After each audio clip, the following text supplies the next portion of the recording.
Hey, I look like you know Gasai. What's up? It's the Culture Detective here investigating your favorite albums. And today, I feel bad. I feel bad and sad.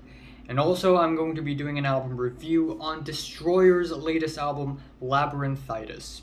So, Destroyer is a Canadian art rock band fronted by Dan Behar. They have been making music since the late 90s, but their best work is put out in the mid 2010s with albums like Kaput as well as Poison Season. And I think a couple years ago they released their previous album, Have We Met, which is very underwhelming. Every single track sounds the same with one another, the performances are kind of lifeless, and overall the album is just way more boring than I thought it would be. Way more. However, Destroyer returns with more lush and dense instrumentals as well as more passionate performances on their latest album, Labyrinthitis, with a very nice watercolor album cover. So, starting off, we have It's in Your Heart Now with the mid-paced soft drums, the relaxing shimmery guitars. Dan Behar's vocals are kind of scarce and it kind of takes a backseat while the instrumentals sort of fill the entire song completely, and it sort of swells very beautifully at the end. Overall, it is a solid album opener, and it's also nearly 7 minutes long, but it doesn't feel that long. It feels justified.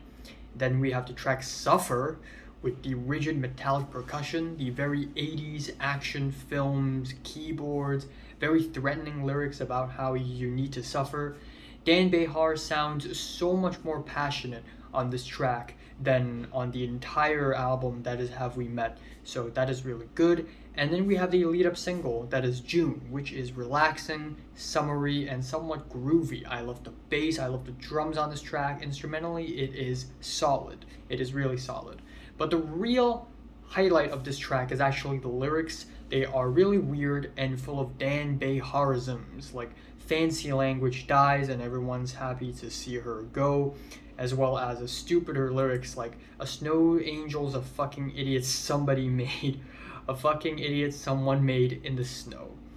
And at the end of the track, we even get some frantic spoken word with a lot of interesting, weird lyricisms that's even more interesting when it is set underneath these instrumentals.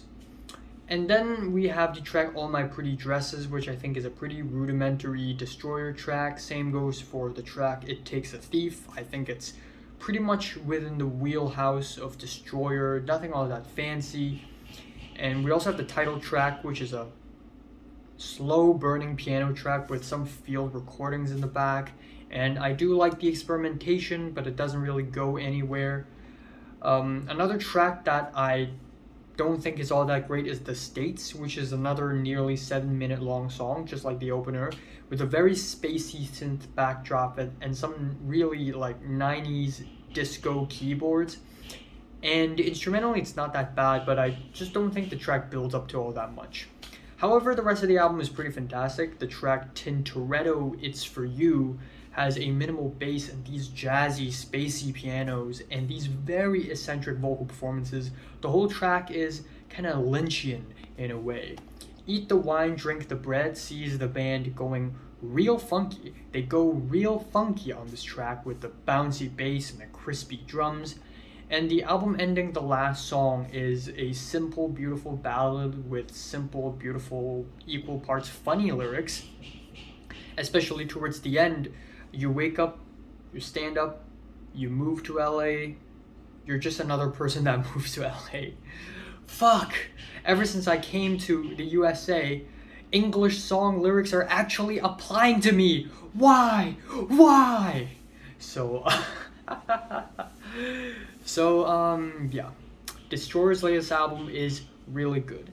Even though there are still some tracks here and there that I think are a little bit lacking instrumentally and dynamically, maybe lacking a little bit, but I think overall lyrically it is very fascinating and the instrumentals are very cohesive and dense and lush overall.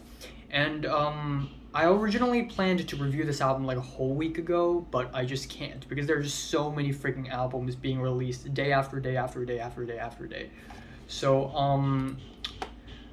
let me check what sort of albums I still have yet to review. So Pup Kazehuji, Vince Staples, Father John Misty, Jack White, Billy Woods and Preservation, Undeath, King Gizzard and the Lizard Wizard, Harunemuri, Spiritualized, and the latest Ed Trader's Music Beat album I may review or may not, but yeah. I'm giving Destroyer's latest album, Labyrinthitis, a 7 out of 10. So, have you listened to the latest Destroyer album from 1 to 10? I'm just rate it, like it, and subscribe if you want more. And thanks for watching. And also, please subscribe. I'm serious. I've lost like 9 subscribers in the last 2 weeks. I don't know what happened to me. Maybe I'm just too ugly. I don't know.